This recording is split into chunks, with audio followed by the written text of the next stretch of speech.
Ni una menos es una consigna que dio nombre a un movimiento feminista surgido en Argentina en el año 2015, que posteriormente se expandiría a gran escala hacia varios países del mundo. Es un colectivo de protesta que se opone a la violencia contra la mujer y sus consecuencias más grave y visible, el femicidio. La marcha denominada Ni Una Menos se realizó por primera vez el 3 de junio del año 2015 en 80 ciudades de la República Argentina. Las manifestaciones se repitieron el 3 de junio y el 19 de octubre del 2016. En el país, hasta el 2016, en promedio se visibilizaba el femicidio, un femicidio cada 30 horas. En el 2017, en cambio, esta visibilización se elevó a un femicidio cada 18 horas. Por eso dedicamos esta charla a hacer visible la lucha contra la violencia de género, contra el femicidio y contra toda clase de explotación de género. Bienvenidas y bienvenidos al ciclo de charlas que nos inspiran de Didáctica General.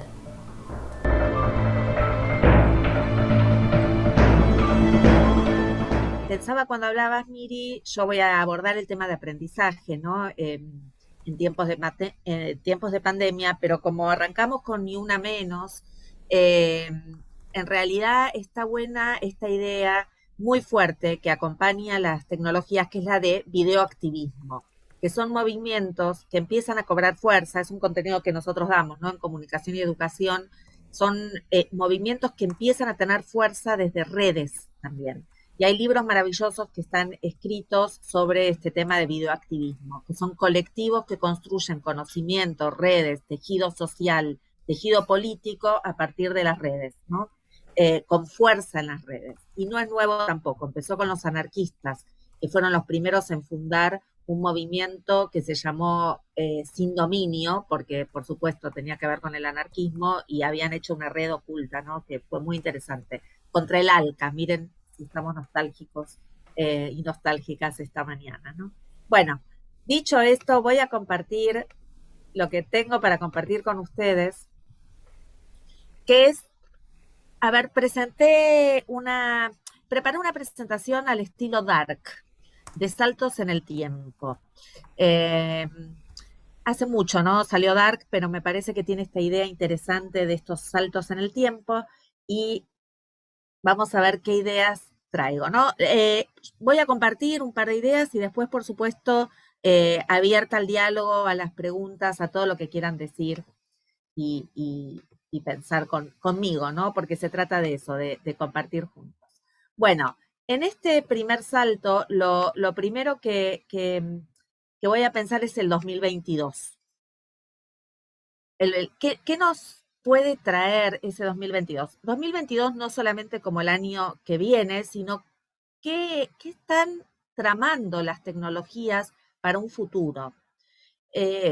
¿Cuáles son esos escenarios, ¿no? Esos desafíos, esos próximos pasos que las tecnologías nos están trayendo como desafíos y que todavía no miramos, ¿sí? Porque estamos muy centradas en el hoy. La tecnología está trabajando a pasos agigantados sobre Internet de las cosas, con microprocesadores. Esto es, tecnologías cada vez más pequeñas que procesan rapidísimo y a gran escala la información en objetos, ¿no? Creo que uno de los objetos más emblemáticos es el reloj de Apple, ¿no? Que concentra en ese mini espacio un montón de herramientas y que casi hoy representan servicios de salud, porque miden los pasos, miden cuáles son nuestros próximos estudios que tenemos que realizar, etc. Internet de las cosas es una de las ramas de las tecnologías que más está avanzando rápidamente, ¿no? En el microprocesamiento de la información a velocidad, en escala y en objetos pequeños. El otro gran tema es el de la inteligencia artificial, tema que no es nuevo. Miren la glucosa, dice Elena. Sí, miren todo, ¿no? Miren todo en un objeto. Entonces uno ya porta ese objeto. Eso es lo increíble, ¿no? Ya porta un objeto que te está siguiendo los pasos que da, la glucosa, el peso, la orina, todo, ¿no? El otro gran tema de inteligencia artificial nos trae desafíos enormes porque, si bien vuelvo a decir, no es algo novedoso, es algo en lo que se está invirtiendo muchísimo dinero. Ahora voy a trabajar especialmente esa rama en relación con los aprendizajes y la inteligencia artificial. Big Data, que ya sabemos en qué estamos, ¿no? Que son los grandes volúmenes de información que nos traen desafíos enormes para los aprendizajes, porque los grandes volúmenes de información traen dificultades y desafíos a la hora de curar contenidos, de elegir contenidos valiosos y de construir conocimiento con tantos volúmenes de información. Fíjense que cada uno de estos próximos pasos nos traen desafíos enormes, inconmensurables respecto del aprendizaje. Todo lo que es la línea STEM, que no es nueva tampoco, pero en la que se sigue avanzando, que es ciencia, tecnología, ingeniería, arte y matemática. La línea de Future Thinking, que hay hoy laboratorios de diseño de futuro que tienen que ver con futuros deseables, futuros posibles, en el diseño de esos futuros que nosotras en las universidades no lo estamos considerando, ¿no? ¿Cuál sería esta universidad de futuro que sería deseable, no solamente posible para nosotros, ¿no? Para nosotras, ¿qué sería cómo nos imaginamos ya saliendo de la pandemia, ¿no? Como haciendo un gran ejercicio de imaginación que nos ubique en otro lugar, no en el lugar de lo híbrido, no en el lugar de prácticas mestizas o como las querramos llamar, sino en el lugar de una universidad distinta, con espacios distintos de trabajo, quizás sin edificios, con otros aprendizajes. Bueno, eso es un ejercicio que nos debemos, ¿no? Como universidades, toda la línea de Future Thinking, que es una línea que está pisando fuerte en relación con las tecnologías.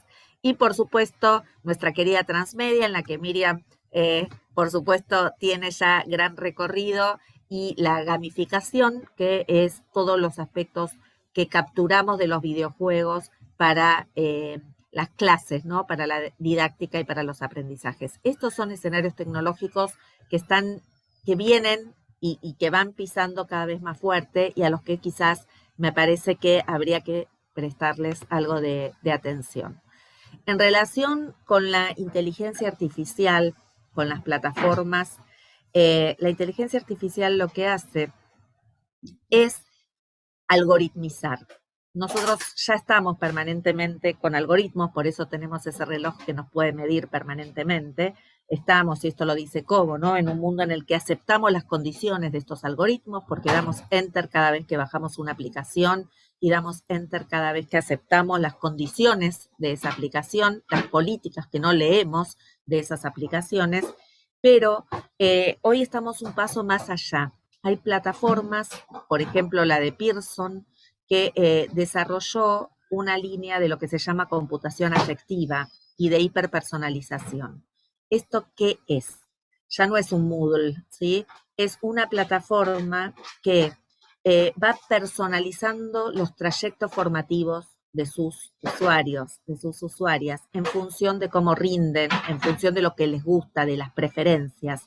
Toma distintas variables, ¿no? Entonces, por ejemplo, a mí hay un módulo que me gustó más o en el que interactué más, empieza a tomar esa información, y no solamente la información del rendimiento, de los gustos, de los recorridos, de las interacciones, sino que también avanza la línea de lo que se llama computación afectiva, que es lo psicológico, ¿no? Y es, por ejemplo, con la cámara web, qué me emociona, qué me disgusta, qué me alegra, qué me enoja. Lee esas emociones, las convierte en algoritmo, las cruza con el rendimiento, las cruza con lo que me va gustando, y con eso arma un programa a medida. Acá tenemos con esto muchísimas preguntas, ¿no? ¿Cuál es el lugar del docente? Si la plataforma puede convertirse en docente. ¿Qué pasa con esta hiperpersonalización en función de la grupalidad? Cosas que nos preocupan siempre en función de nuestros propios recorridos e intereses, sobre todo latinoamericanos, ¿no? Porque en eso, si hay algo que no sé, digo, uno mirando el contexto, ¿no? Y entendiendo la educación estadounidense, uno entiende esa preocupación por la hiperpersonalización porque tienen una preocupación excesiva por los talentos, tienen una preocupación excesiva por separar los grupos en función de esos talentos y nosotros, gracias a un montón de cuestiones, seguimos persistiendo con la grupalidad, con la solidaridad, con otras cuestiones, ¿no? En relación con los aprendizajes. Pero bueno, estas son tensiones que tenemos que pensar, porque estas plataformas ya están instaladas, ¿no? Entonces tenemos que tener preguntas, tenemos que tener también algunos lineamientos críticos respecto de esto, ¿no? Y el otro gran tema que lo trabaja Barico muy bien, pero no solo él, ¿no? Sino que vienen siendo trabajados por psicólogos cognitivos y socioculturales, es el tema de las mediaciones. Todas estas plataformas o todo lo que tiene que ver con Big Data y lo que venía diciéndoles del 2022, se vincula con un tema fundamental para los aprendizajes, que es la mediación. Nosotras permanentemente estamos mediando, porque para construir conocimiento partimos de información, pero ese conocimiento implica una mediación cognitiva, es el sujeto el que realiza con sus esquemas cognitivos, culturales, contextuales, con sus posibilidades, es el que media esa información y la transforma en conocimiento. ¿Qué nos está pasando con esas mediaciones? Que cada vez la tecnología nos las hace más simples, porque pensamos que entramos a una plataforma que nos trae directamente casi llave en mano, ¿no? Los productos, es cada vez más sencillo el acceso y eso opaca de alguna manera lo que sabemos que es complicado y es que el proceso de mediación implica gran carga cognitiva, implica un desafío, implica un esfuerzo, ¿no? Entonces, frente a la sobresimplificación de las tecnologías, el esfuerzo cognitivo queda opacado y muchas veces nuestros estudiantes piensan que porque accedieron a la información ya construyeron conocimiento. Y muchos docentes dicen, investiguen por Internet. Por Internet no se investiga nada. La investigación es cosa seria, implica hacer hipótesis, implica plantear un objeto. Bueno, quienes hacemos investigación lo sabemos, ¿no? Entonces, terminamos simplificando consignas, terminamos simplificando procesos en la didáctica también, que generan problemas también cognitivos, ¿sí? Estas mediaciones tienen que ver con que se rompió la linealidad, porque ahora no tenemos la información toda en un solo lugar, tenemos una hiperfragmentación de la información, hiperfragmentación de plataformas, y bueno, esta hipermedialidad o esta transmedialidad, esta ruptura de la linealidad nos trae otro desafío, ¿no? ¿Cómo aprender cuando tenemos mucha información? ¿Cómo aprender cuando tenemos mucha información dispersa, fragmentada, en muchas plataformas? Fíjense que todos estos desafíos son desafíos en los que vamos a tener que pensar en los próximos tiempos. ¿Voy muy rápido? ¿Me van siguiendo? Alguien que me diga, ¿sí? Cari, vas La vi bárbara. a Erika. Excelente. Bueno, Va excelente, excelente, realmente. porque yo pongo quinta. Voy a ver si puedo ir un poco más lento. No, va perfecto, se escucha perfecto, se entiende perfecto, está bárbaro. Bueno, gracias. Después igual voy a dejar lugar para preguntas. Vamos atrás en el tiempo. Fuimos al 2022, vamos al 2020. ¿Qué pasó en el 2020? El 2020 vino algo que fue un tsunami, ¿no? La pandemia creo que nos va a traer estragos, ¿no?, en los aprendizajes, pero también en aprendizajes que son más emocionales, ¿no? Tuvimos que aprender a convivir con un virus, en algunos casos a pasarla mal, en algunos hogares, justamente en un día como hoy que recordamos también la violencia de género. Esto se expandió en la pandemia, hubo más crecimiento de violencia en hogares, porque al tener que estar sin poder salir, esto recrudeció, ¿no? Y hubo también cuestiones positivas, ¿no? De aprendizajes que tuvimos que emergieron en esta pandemia, ¿no? Aprendizajes, digo, de todo tipo.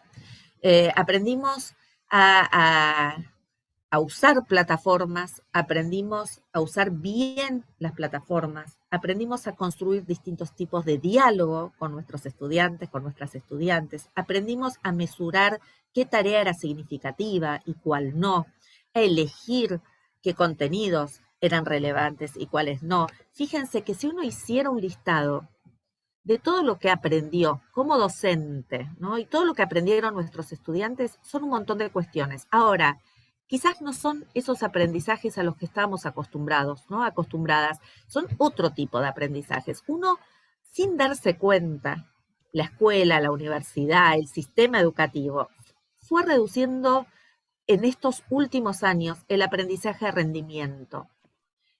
Y esto es algo de lo que tenemos que alertar, ¿sí? Porque en general, cuando uno preguntaba, bueno, ¿qué aprendiste? Estaba el rendimiento, aprendí contenido, aprendí a resolver problemas, aprendí. Todos los indicadores de aprendizaje tenían que ver con un reduccionismo, de aprender a rendir. Y esto es relevante porque muchos de los aprendizajes fueron más allá del rendimiento, así como la evaluación fue más allá de la acreditación, ¿no? Y este aprendizaje de romper reduccionismos es sumamente valioso, pero tenemos que ponerlo en la lupa de ese 2020 para poder proyectar el 2021. ¿Qué nos pasó en el 2020? Y que viene pasando en relación con las tecnologías. Por un lado, las tecnologías, y esto quienes me escucharon saben que lo repito mucho porque para mí es sumamente relevante, las tecnologías portan, Internet porta en su ADN una horizontalidad en la información. Si uno navega por Internet, ve, visualiza, que toda la información es igual de relevante. No hay una información que sea más relevante que otra. Incluso los enlaces son arbitrarios, ¿no? Están puestos por algún programador o alguien que lo... Pero no es que necesariamente es la palabra más relevante, ¿no? De esa página. Esta horizontalidad nos trae un desafío enorme que es epistemológico en relación con los aprendizajes. Miri recordaba nuestro paso por la Facultad de Filosofía y Letras. Esto nos delata, ¿no? Más de 30 años de docencia también. Y cuando nos formamos, había una rigurosidad epistemológica respecto de los campos de lo que Schwab llama la estructura sintáctica del currículum, pero dicho sencillo es, hay conceptos más relevantes que otros en una disciplina. Y uno elige cuáles son esos conceptos más relevantes, pero no los elige azarosamente, los elige en función de un campo disciplinar. Entonces, en la didáctica hay conceptos que son más relevantes que otros. Por ejemplo, el de estrategias de enseñanza, ¿no? Que estructuran de otra manera la didáctica. La horizontalidad de Internet nos hace perder la jerarquización epistemológica de los contenidos. Nuestros alumnes, crecidos en esta época no tienen tan fuerte esta epistemología jerárquica de los contenidos. El 2020 nos trajo algo que si podemos capturarlo puede ser sumamente valioso, y es que como tuvimos que elegir en función de la relevancia, porque no podíamos dar todo, de alguna manera instalamos una nueva jerarquía en esos contenidos esenciales, volver a estructurar dentro de esa horizontalidad una jerarquía. La horizontalidad tiene consecuencias también en la autoridad docente, en la autoridad social. Hay algo más profundo en esta horizontalidad de estos tiempos, ¿no? Donde nada es más importante que otra cosa, porque todo está en el mismo nivel.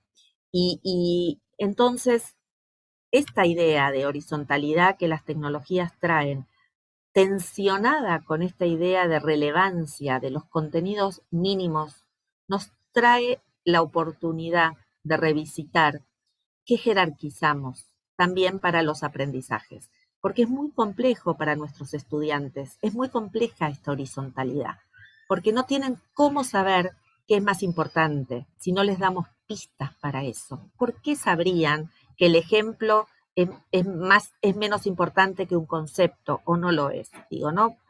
Cuando uno pide que marquen la idea central y te marcan algo que para uno puede ser periférico y vos le decís, pero esto no es central, es periférico. ¿Y quién lo dice? Hay una relativización del saber, hay una relativización de lo epistemológico, porque ya no es el campo de conocimiento el que jerarquiza, sino es el propio sujeto en relación con estos intercambios con la información.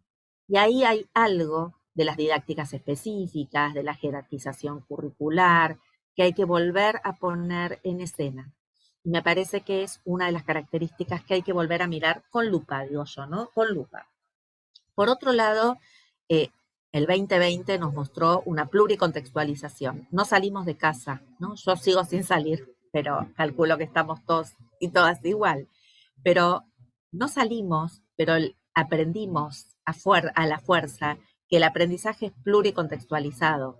Estamos en muchas plataformas, estamos en muchos lugares. La ubicuidad nos da la pluricontextualización. Por supuesto que cuando hay internet, no estoy hablando de las brechas que también existen, ¿no? Brechas de género en relación con Ni Una Menos y brechas también de acceso en relación con las tecnologías.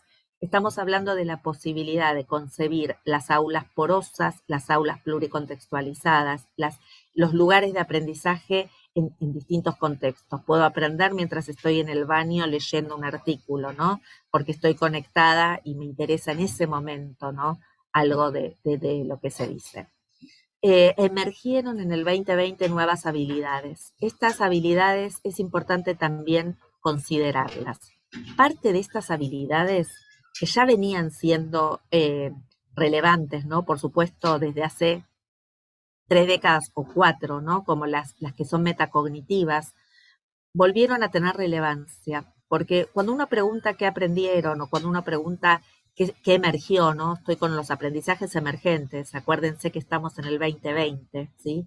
Después vamos a terminar en el 2021, arrancamos con el 2022. Cuando uno piensa en esas habilidades, mucho de lo que los docentes dicen, porque no sé, yo por lo menos hablé muchísimo con docentes del sistema de distintos niveles, es que aprendieron a ser autónomas, ¿no? No es que antes no había autonomía, pero hubo más disciplinamiento, casi en el sentido de Foucault, y hubo también más autonomía, ¿no? De los sujetos aprendiendo, ¿no?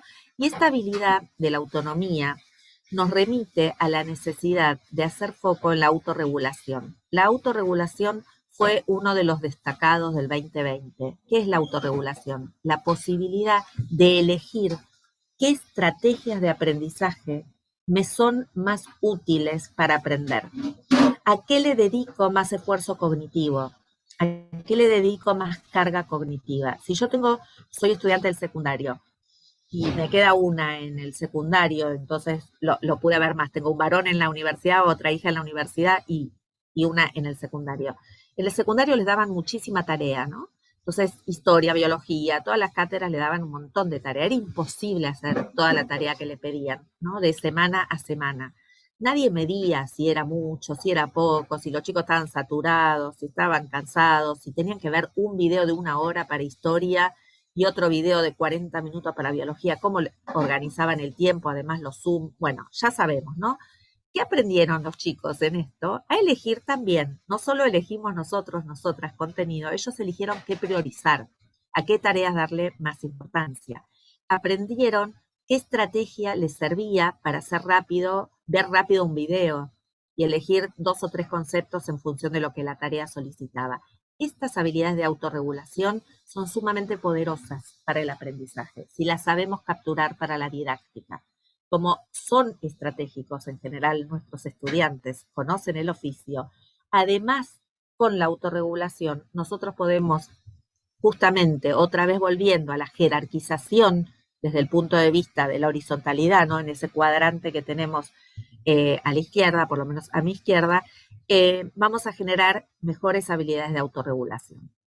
¿Y cuál es el último punto, ¿no? De uno de los aprendizajes? Acá jerarquicé 4, ¿no? Por supuesto que hay más. La multiexpresividad. Las tecnologías trabajan con lenguajes. Hoy empezamos con una imagen fuerte del Ni Una Menos, hay música, tenemos más de una posibilidad de expresar una idea, un concepto, un aprendizaje con lenguajes expresivos que las tecnologías nos traen. Esta multiexpresividad es algo para explorar y es algo para explotar, ¿no? No es lo mismo un podcast que un meme, no es lo mismo un portfolio digital que una tabla de síntesis. Estas estrategias dan cuenta de multilenguajes, multiexpresividad. Esta es una idea de Eisner muy rica de cognición y de currículum, que tampoco es nueva, pero que vuelve a tener fuerza, que es la de formas de representación. Tenemos más de una forma de representación para expresar algo, ¿no? Tenemos que aprovecharlo como docentes y para el aprendizaje. ¿Qué desafíos nos trajo el 2020?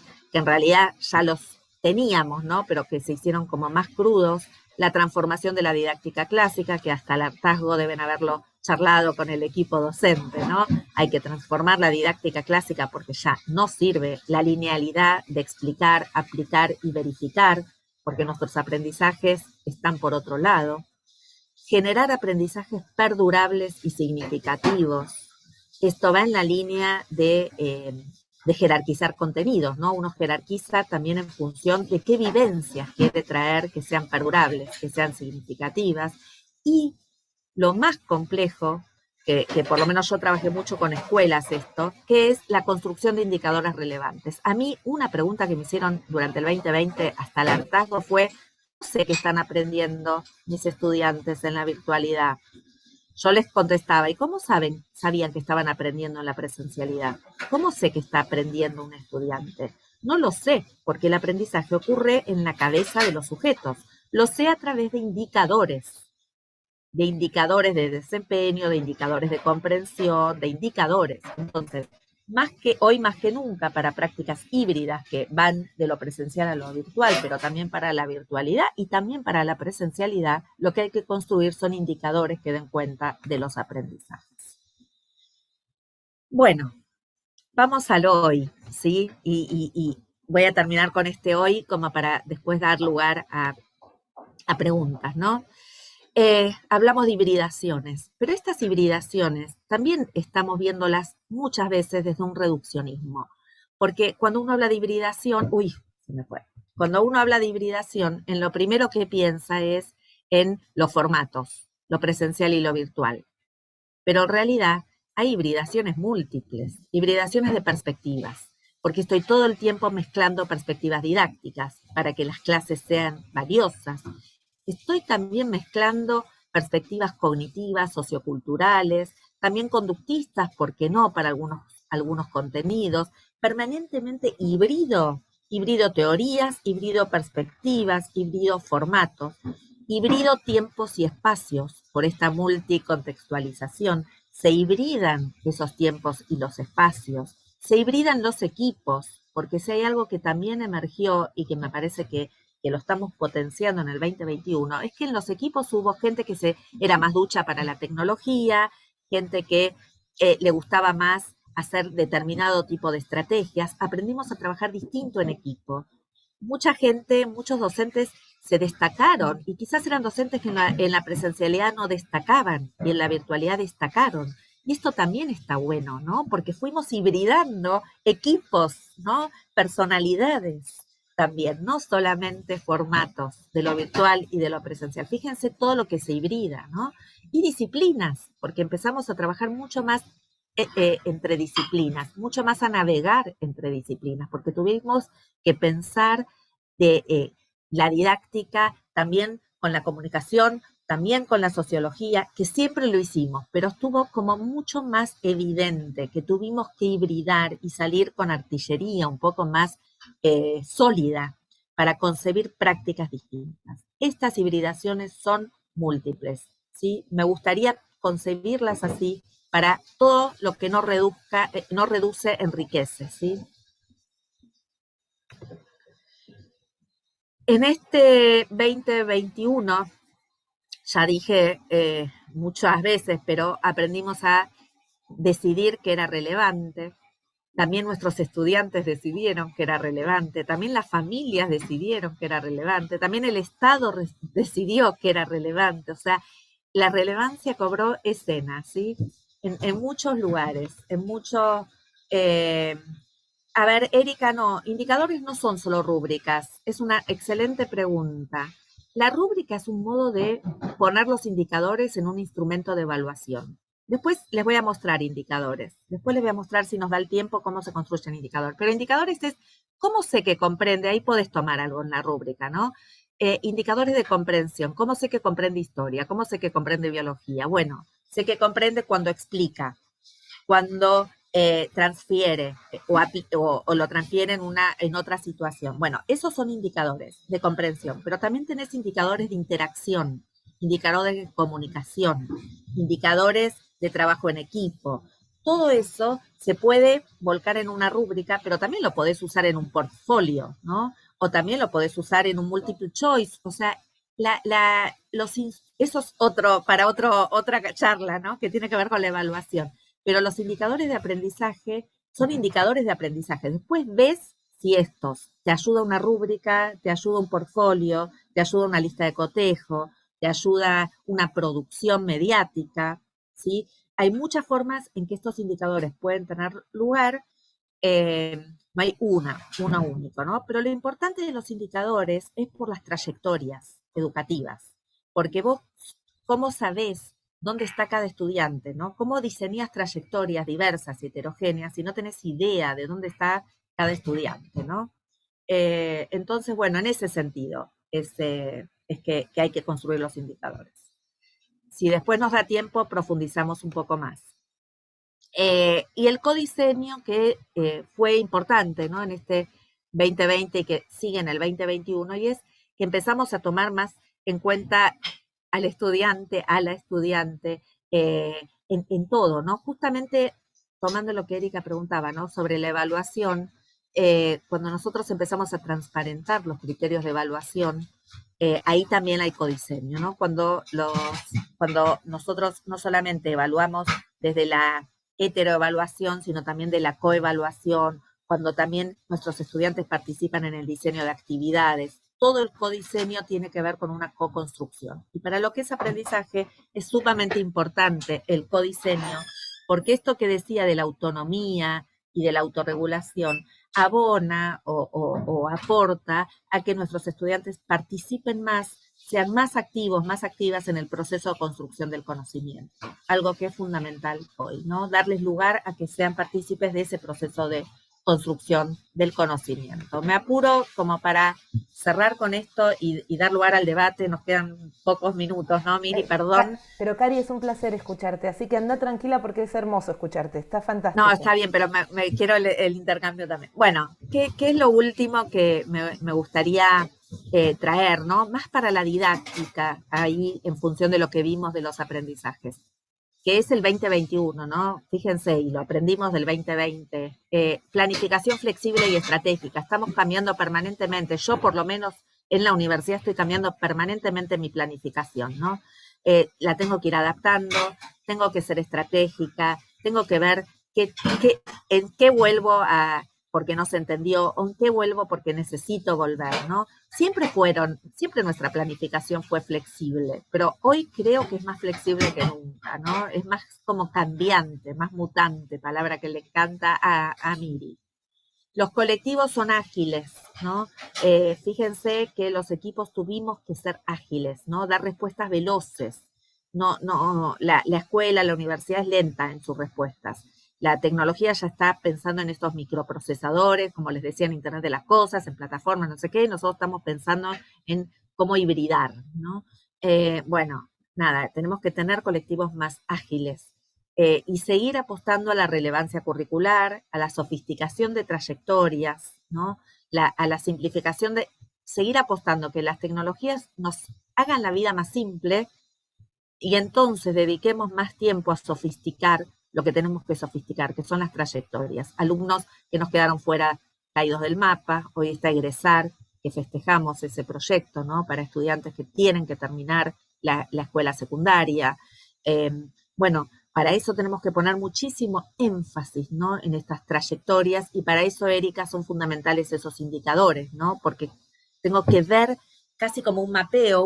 Una cosa sencilla que yo trabajé con algunas escuelas es un mapeo de rojo, amarillo, verde, ¿no? Tipo semáforo, de dónde tenemos estudiantes en rojo, ¿en qué los tenemos, no? Esos estudiantes en rojo, los tenemos en tal materia, los tenemos en tal módulo, los tenemos porque se desconectan, o sea, con todos los indicadores, ir viendo ese amarillo, ese semáforo, ¿no? De alerta, para ver que los rojos realmente son preocupantes, ¿no?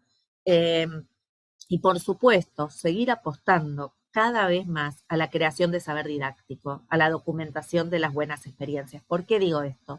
Porque todo lo que nos permita, por estos emergentes, ¿no? Estos aprendizajes emergentes, todo lo que nos permita construir saber didáctico en vivo, diría Mariana Maggio, ¿no? Construir saber didáctico puro, de lo que emerge, ¿no? Estas preguntas que vos haces de las rúbricas. Bueno, ¿son las rúbricas el mejor instrumento? ¿Para qué? ¿Para quiénes? ¿Quiénes no se quedan cómodos con las rúbricas? Esas preguntas, que son preguntas didácticas, son preguntas que construyen saber didáctico en el vivo, en el devenir de lo que nos pasa, ¿no? ¿Cómo sé que un estudiante está aprendiendo? Y no lo sé.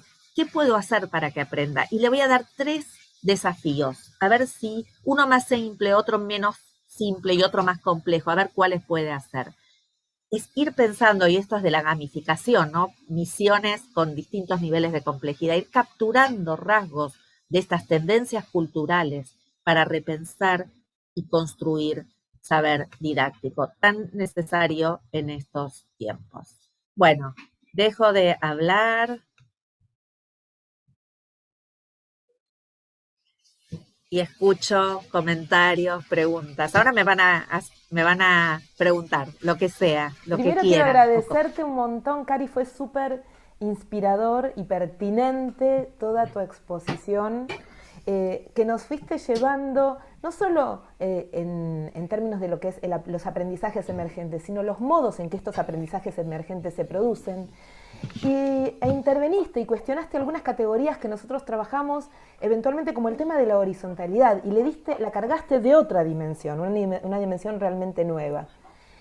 A mí me queda una duda, que en realidad es una duda que intuyo que es una construcción tuya, que estás armando en este momento y que me gustaría conocer en este espacio de diálogo. Vos dijiste al principio de toda la conversación de esta modalidad de llamar a la enseñanza híbrida, anfibia, mestiza, también te referiste a educación mestiza, y vos decías algo que a mí me encantó, me parece que hay que poner de relieve y me gustaría que desarrolles.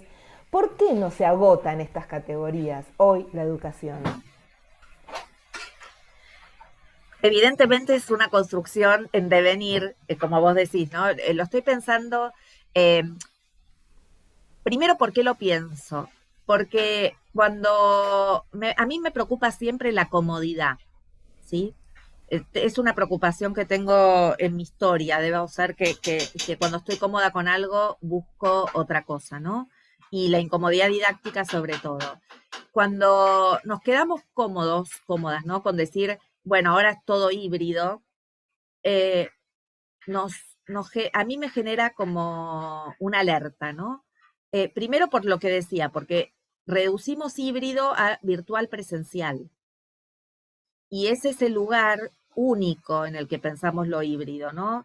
Y entonces nos queda corto ese híbrido, porque lo híbrido, que es un concepto de García Canclini, de hace muchos años también, ¿no? Hoy estamos rememoremos también ese concepto en su matriz histórica de origen, hablaba de lo cultural en esas hibridaciones. Y en los pasos eh, hacia la modernidad en esas hibridaciones, ¿no? Entonces, quedarnos con la idea de un híbrido que solo hibride formatos reduce.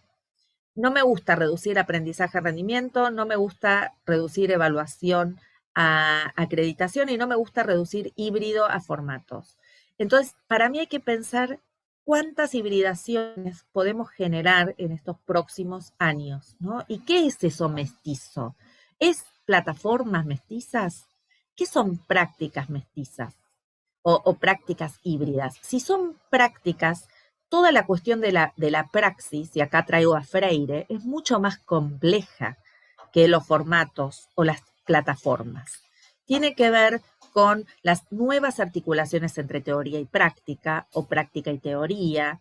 En los diálogos, hay algo ahí que no dije, quizás ahora me hiciste pensar, Miri, gracias, porque siempre me haces pensar, que no tomé la dimensión dialógica, ¿no? De Freire, y lo que nos está pasando es que los diálogos también quedan reducidos, ¿no? A veces estas plataformas nos impiden conversaciones distintas, ¿no? Conversaciones auténticas en las que, porque tenemos que ir mediando la palabra, porque podemos mutear, por un montón de cosas. Lo tenemos que pensar, esto yo no lo trabajé todavía, pero ¿qué sería el diálogo en estas prácticas mestizas? ¿Cómo, o híbridas, ¿no? ¿Cómo construimos interacciones buenas? Buenas en el sentido no de exitosas, ¿no? Buenas en el sentido de buenas prácticas. Y todas esas son cuestiones que tenemos que pensar. Por eso hay que interpelar un poco más este concepto de hibridaciones. Hay que volver a Canclini, hay que volver a los diálogos, en el sentido freiriano, ¿no? Del valor de las preguntas y diálogos auténticos, a la idea de praxis, a un montón de ideas que quizás nos permiten interpelar qué es lo híbrido, ¿no? E ir más allá de las plataformas, e ir más allá de las tecnologías. En este sentido es que lo estoy pensando, ¿no? En abrir el panorama a otras cuestiones. A mí sí me preocupa por lo limitante de estas plataformas de videoconferencia, por ejemplo, los diálogos, ¿no? Que se construyen. ¿Cómo construimos diálogos con los estudiantes, ¿no? Con las estudiantes, donde podamos escucharnos. A veces con clases en las que tenemos muchísimos estudiantes, ¿no? 90 estudiantes en un Zoom. ¿Cómo generas ahí? O 100, ¿no? ¿Cómo generas espacios de diálogo auténticos? Y esto también es un desafío de época. También para Erika hay que pensar indicadores de buenas interacciones. ¿Quién no habla en el Zoom? Ni digo la cámara apagada, porque a mí odio, ¿no? Que me pregunte por la cámara apagada. Si la quiere apagar, que la apague. A ver, no me preocupa, ¿no? Eso. Pero sí el diálogo, ¿no? El alumno que no habla, ¿es porque está ausente? ¿Es porque le pasa algo? ¿Es porque no habla porque no tiene algo para decir? ¿Es porque no habla porque otros lo inhiben y no tiene oportunidad? También eso es prácticas mestizas o prácticas híbridas, anfibias o como las llamemos, ¿no? Y en lugar de los diálogos hay que revisarlo mucho porque hay muchos silencios y tenemos que saber a qué se deben esos silencios de nuestros estudiantes, de nuestras estudiantes, son nuestros propios silencios, ¿no? Y a veces no es porque no comprenden, ¿no? Es porque pasan otras cosas. ¿Y cuáles son esas otras cosas? Todo eso es lo que a mí hoy me está preocupando, ¿no? Y no tengo respuesta, ¿no? Hay que estudiar un poco más, hay que hacer un seguimiento del alumno callado, del alumno ausente, del alumno que hiperparticipa también, ¿no? De todo esto. También de eso generar indicadores, ¿no? Para el seguimiento. Cari, gracias. Dejamos abierto a si quieren hacer alguna pregunta. Sé que nos quedan 5 minutos nada más para respetar el tiempo que te prometimos también, pero si alguien quisiera hacer alguna pregunta, son estos diálogos que nos inspiran a poder tomar el riesgo, ¿no? De hablar, porque a veces lo que nos inhibe es pensar que hay otro que nos está juzgando o que tiene que ser una pregunta muy elaborada y en realidad estamos acá para hacer preguntas de lo que realmente nos generó como duda, que nos inquieta, desde la perspectiva didáctica de cómo consideramos estos aprendizajes emergentes que nos plantea Karina, junto con las otras dimensiones como el codiseño, la relevancia. Habló un montón sobre la relevancia para pensar nuestros diseños didácticos, para reformular y redefinir nuestros diseños didácticos. Bueno. Elena estaba, ¿no? Elena, ¿vos querés preguntar algo? Sí, perdón, no me respondía el mouse. Con relación a esto que venían hablando ambas y que mencionaste, Karina, de diseñar a partir de las trayectorias educativas, la importancia de reconocer al otro, a ese estudiante que tenemos y que no sabemos qué sucede, y que en el nivel secundario es tan marcado, donde tienen diferentes realidades, donde tienen diferentes problemáticas, donde hay un temor a la exposición y cómo yo, bueno, tengo una realidad bastante particular, que estuve dispensada de toda la primera parte del año por una condición por ser diabética, y cómo me costaba reconocer a mis estudiantes. Porque me faltaba ese contacto que aquellos que estaban en el aula, yo no terminaba de reconocerlos o de conocerlos, y ahora en estos 15 días en los cuales pasamos a la virtualidad, llegué a descubrir un poco más qué sucedía, porque tenía a todos en un mismo espacio. Entonces estos desafíos, ¿no?, que se nos presentan también, y cómo pensar esos diseños a partir de cada una de las trayectorias, es sumamente interesante, pero también la posibilidad de poder conocerlos, ¿no? Conocerles a los otros, poder interactuar, es tan importante para nosotros los docentes poder interactuar y reconocerlos. Sí, tal cual, Elena. A ver, yo lo que pienso, y lo pienso hace mucho, ¿no? Por la pandemia, es que si no hay condiciones para aprender, no hay aprendizaje. Y estas condiciones tienen que ver con múltiples cuestiones, ¿no? Emocionales, bueno, en los hogares también, condiciones cognitivas, culturales y un montón, ¿no? Entonces, en el diseño de las trayectorias tenemos que entender bien cuáles son esas condiciones en las que están nuestros estudiantes, ¿no? ¿Cuáles son esas condiciones? Eh, si pueden aprender en esas condiciones. Y si no pueden aprender en esas condiciones, ¿qué podemos ofrecerles para que aprendan? ¿No? Pero tenemos que reconocerlas. Si no reconocemos, por eso tanto énfasis en las trayectorias desde indicadores, si no tenemos esos indicadores, y la verdad que pisamos en fango, ¿no? Nos podemos hundir porque pensamos que necesitan algo que no necesitan. Y es tan complejo eso, porque son cuestiones cognitivas, comunicacionales, emocionales, contextuales, ¿no? Que bueno, sí, es complejísimo, pero si le dedicamos un tiempo a reconocer esas condiciones, en lugar de estar vomitando contenido, habremos avanzado 10 casilleros, ¿no? Eh, entonces, bueno, esas son las cosas que hay que pensar, ¿no? Mucha gente la pasó mal y la sigue pasando mal. No son tiempos fáciles ni para docentes, ni para estudiantes, ni para las instituciones, ¿no? Entonces, pero reconocer qué es lo no fácil, ¿no? Y de dónde salen, de dónde parten, es fundamental, ¿sí? Y bueno, me parece que fue uno de los aprendizajes que más tuvimos, ¿no? De bajar un cambio, de decidir, bueno, no podemos seguir haciendo en piloto automático, tenemos que revisar prácticas, revisar quiénes son nuestros estudiantes, cómo están, dónde están. Bueno, es parte, Elena, yo creo que es parte sustantiva, ¿no?, de lo que nos toca. Karina, no es una pregunta, simplemente es una resonancia. Mientras te escuchaba, pensaba en ese fragmento del artículo de Lidwin, en busca de la nueva agenda, ¿no? Buscando esa nueva agenda, donde ella dice que los docentes no podemos escapar no lo dice así, pero estamos posicionados ideológicamente. ¿Sí? Y que esa posición se permea a nuestras decisiones, a nuestros recortes.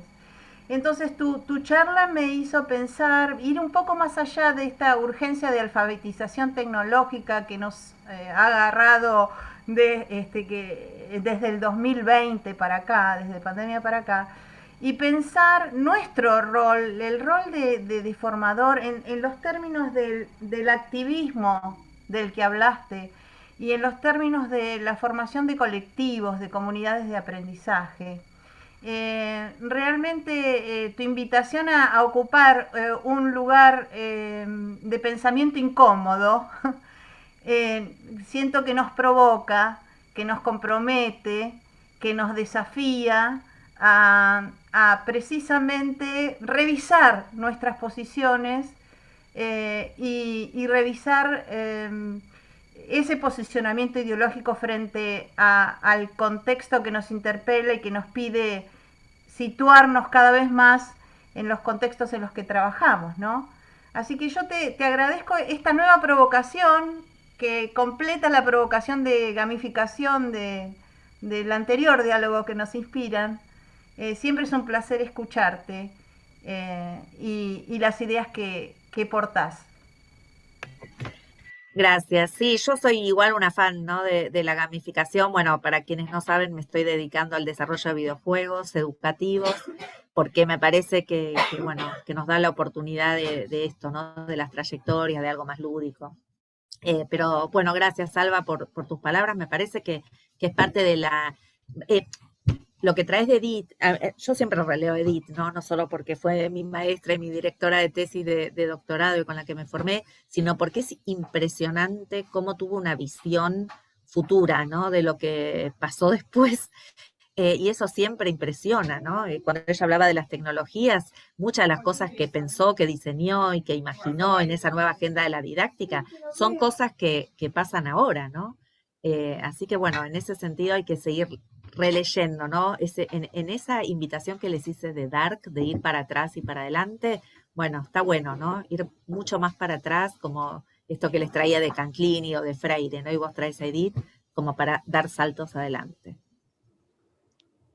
Yo tengo un comentario y una pregunta que va en relación a esto último que estabas diciendo recién, Karina. Bueno, un poco, en principio, gracias porque, bueno, tengo un montón de anotaciones de lo que fuiste diciendo. Los que me conocen saben que no es usual que yo anote nada, así que agradecerte porque realmente hay un montón de cosas que nos dejan pensando y que nos sirven para poder pensar sobre todo estos contextos, estos nuevos contextos. Ayer me peleaba con una profesora porque estábamos evaluando proyectos y decía, bueno, es la misma planificación, sirve para la virtualidad y para la presencialidad. No, claramente no. Bueno, ¿cómo nos falta esto de seguir pensándonos y de poder pensar estas mediaciones que vos nombrabas hoy, que son tan importantes para nosotros como docentes? Y mi pregunta iba en relación también a vincularlo con la otra charla en la que habíamos tenido, ¿no? La potencialidad de la gamificación en estos contextos, ¿no? Por ahí, para poder unirlos, digo brevemente, algo dijiste hoy, pero ¿cuáles son para vos las potencialidades que encontrás en la gamificación en este contexto, ¿no? O sea, porque también es cierto que es diferente pensar la gamificación en un contexto de presencialidad, donde se le lleva al chico algo diferente, y en este contexto por ahí es algo más que se le suma, digamos, a una pantalla que ya viene siendo lo cotidiano en su vida, digamos, educativa. Entonces, ¿cuáles pensás que son las potencialidades de la gamificación en este contexto? Mira, Sebastián, a ver, varias cosas. La gamificación, primero aclaro para qué es, implica capturar rasgos de lo que es el gaming o los videojuegos para la didáctica. Que como tendencia cultural, los videojuegos tienen rasgos que nos invitan a repensar la didáctica. ¿Cuáles son las cuestiones que yo tomo hoy en ese sentido para gamificar? Desafíos. Vieron que los videojuegos tienen desafíos y tienen misiones. Esas misiones pueden ser más sencillas, más complejas. Volviendo a la pregunta de Elena, tienen que ver con esas trayectorias, ¿no? Entonces, yo puedo dar para el desafío de la semana, o los desafíos de la semana y hacer algo más sencillo y algo más complicado. Y puedo hacerlo también analógico, no solamente digital.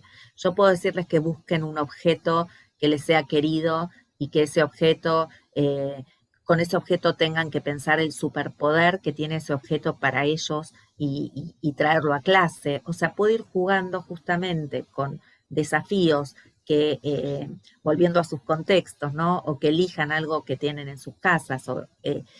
Bueno, y puedo trabajarlo desde lo analógico y lo digital. No tiene que ser necesariamente en pantallas esa gamificación, ¿no? También puedo hacer un juego de escape y lo puedo hacer digital, ¿no? Pero bueno, lo que tiene es eso, ¿no? La posibilidad de desafíos por niveles, involucrarlos un poco más. También les puedo decir que ellos hagan el desafío para la semana que viene y que ellos se involucren, ¿no? En el diseño de la cuestión didáctica de la gamificación. Pero jugaría, ¿no? Con esto de lo analógico, lo digital. También hay un montón. Yo jugué, por ejemplo, y con una escuela secundaria lo hice, con los docentes, jugamos un juego de la OCA, ¿no? Donde las prendas tenían que ver con cuestiones para pensar la didáctica. Y estás usando un juego como el juego de la OCA, que es más viejo, que ni sé de qué año es, ¿no? Pero es antiguo. No digo viejo, porque mi abuela decía viejos son los trapos. Pero bueno, no es un juego nuevo, ¿no? Y esto, ¿no? Entonces uno podría trabajar con un tablero, con una ruleta, con un juego de escape. Esas son cuestiones lúdicas que rompen la estructura lineal de la clase, ¿no? Y que los invitan a construir desde otro lugar también más atractivo, también más motivador. El juego es motor de experiencia, ¿no? Y lo lúdico es motor de experiencia. En el jardín sabemos que siempre lo lúdico es motor de experiencia. Lo que pasa es que después nos olvidamos, queremos ser más serios, ¿no? Más serias. Pero bueno, el Kahoot también está.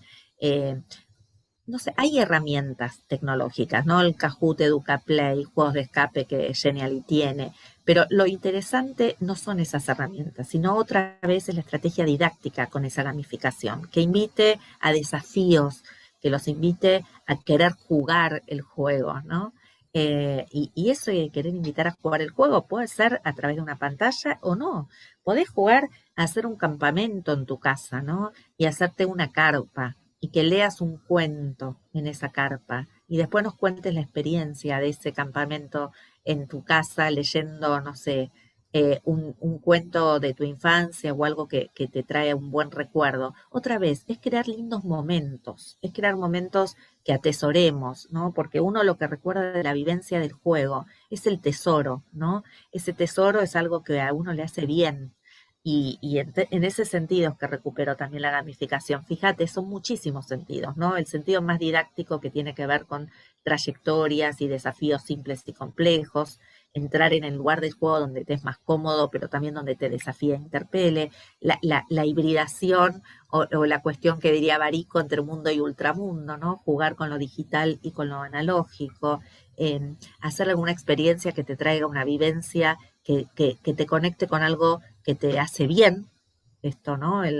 Un objeto querido, un libro querido, una música, una canción querida. Eso también forma parte de instancias gamificadas y lúdicas que permiten construir otro tipo de, no solamente de aprendizaje, sino de relación con el docente, con la docente, ¿no? Y ahí hay un montón de pistas. Las pistas también son de la gamificación, ¿no? Las pistas. Tenés vidas, tenés pistas, puedes tener pistas infinitas y vidas infinitas, lo que la escuela no permite. Así que bueno, todo eso es invitar a jugar, ¿no? Gracias, Cari. Bueno, vamos a ir cerrando, pero quería contarte que en algún momento vamos a tener una charla más informal con vos y con todo el equipo de la cátedra y con los estudiantes que quieran integrarse de otra manera, porque a lo mejor para contarte cosas que venimos haciendo, cuando empezaste con Dark me acordaba, te cuento, me acordaba la primer clase sincrónica que tuvimos en el 2020, en donde empezamos con la música de Dark. Empezamos con la música de Dark. O sea que es muy querido y querida para nosotras ese entorno en el que vos de nuevo nos volviste a llevar para atravesar estos portales. Eso por un lado, empezamos con la música de Dark y con voces de nuestros otros estudiantes y nuestras estudiantes presentes y los integrantes de la cátedra. Pero después, a lo largo de todo este tiempo, vos ibas diciendo cosas y yo pensaba, ¿no? ¿Cuánto tenemos para compartir con Karina en una charla más informal? Pero todo esto que dijiste, todo esto que acabas de decir, Karina, en lo personal tiene una significación y yo estoy segura que el equipo de la cátedra también lo percibe así, porque es poner también de relevancia cosas que fuimos haciendo y que fuimos invisibilizando. Y entonces que vos, de alguna manera, formulaste como la creación de un saber didáctico documentado, ¿no? A mí me parece que si hay algo que nos permite este colectivo, esta posibilidad de las tecnologías, es que vos estés acá y que nos hagas pensar y que nos propongas abrir nuevos diálogos y que tu diálogo nos haga referencia a diálogos anteriores donde conversamos sobre tu tema, que es gamificación, estos juegos serios que armás y que tiene pistas y que atesoramos también. Y a mí me parece que esta es una oportunidad, esta charla, para seguir abriendo diálogos, para seguir pensando la didáctica como un objeto de estudio complejo, la didáctica general como un objeto que se extiende en las aulas y más allá de las aulas, que implica algo que nosotros llamamos una planificación como diseño, y vos decías una planificación flexible y estratégica. Creo en algún sentido que vamos en esa línea. Y de nuevo volver a pensar en lo que vos llamabas la relevancia curricular. La verdad es que tu presencia acá nos permite también salir con más preguntas. Y vos siempre nos haces pensar, siempre que terminamos tus charlas seguimos luego conversando acerca de eso que se produjo en esta instancia. Este colectivo que nosotros somos en Didáctica General, que venimos atravesando ya desde hace muchos años, pero particularmente con esta idea de los encuentros, de los diálogos que nos inspiran, se amplifica enormemente con tu presencia. Se amplifica enormemente con tu presencia porque nos haces pensar y porque nos volvés a la didáctica general con las categorías complejas que tenemos que volver a pensar en este momento. Gracias, Karina, por esta presencia y por todo lo que nos compartiste. A ustedes, gracias por la oportunidad. Gracias.